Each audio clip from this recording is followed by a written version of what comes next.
Welcome to Creamer Media's Resources Watch, a weekly video roundup of the events and people making and shaping the news in the mining industry. This week, Harmony Gold says exciting parts of Eva Copper is near-term production, and Shell consortium accelerating electrification of mine haul trucks.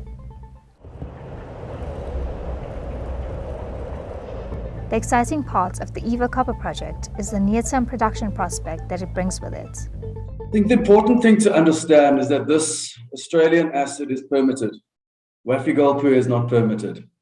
And that has been the real Achilles heel for us over the last few years, is getting this special mining lease in place. One of the big decisions behind the Eva Copper acquisition was the fact that it's in a tier 1 jurisdiction, low operating risk, and that it's been permitted. So, we feel that this really does transform our business. There's a whole host of things which are really positive that come with this transaction. What it does, it brings forward the copper gold story. We've been talking about Wafi-Golpu for many years now. And it's the perennial gorilla in the room. Where we were in Denver a couple of weeks ago. It's the first question that gets asked: where is Wafi-Golpu? And the narrative which Harmony's been talking about for the last number of years is this copper gold story. It's very important to us, and I think it's a great opportunity for us to fast track that story. The exciting part with this Eva Copper project is that it's actually near-term production.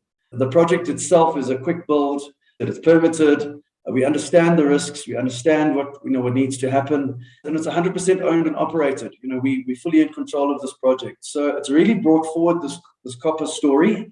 And what it does, it actually introduces a producing copper asset well before Wafi-Golpu actually reaches its peak capex. So it dovetails really well between where we are now and where we want to be in a couple of years' time.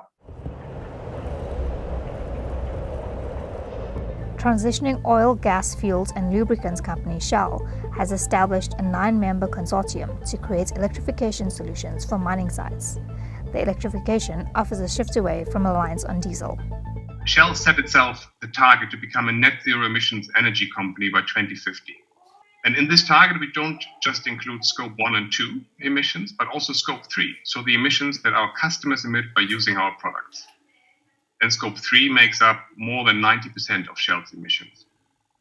So to help our customers reduce their emissions, we identified the need to be more centered around our customers, first of all, but also that the customers of different sectors require quite different pathways to get to net zero. But within a sector, the decarbonization pathways are normally quite similar. And we call this new strategy to drive decarbonization sector by sector our Powering Progress strategy. And therefore, we decided to organize ourselves around the various sectors. And mining is the sector that I lead and where my team works hand in hand with customers to not just work on decarbonization pathways, but also to bring them to life. So I'd say we're definitely not an oil and gas company any longer. I would refer to us as an energy transition company. Displacing diesel through electrification is one of the key levers to get to net zero. In that context, as we partner with the mining industry to help them decarbonize, Shell has announced the establishment of its 9-member consortium to integrate and develop innovative electrification solutions for mines haul trucks, to help mining customers progress towards their net zero goals. The solution includes power provisioning and energy management, ultra-fast charging, and in-vehicle energy storage. You can already see on the slide the power provisioning and microgrid component. This component aims to provide a consistent and reliable supply of renewable power in a safe and stable manner. And for the avoidance of misunderstanding, when I talk about renewable power, I mean renewable power generated or electricity generated from renewable sources like wind or solar. For mining news as it breaks, stay logged on to miningweekly.com and register for our free daily newsletter.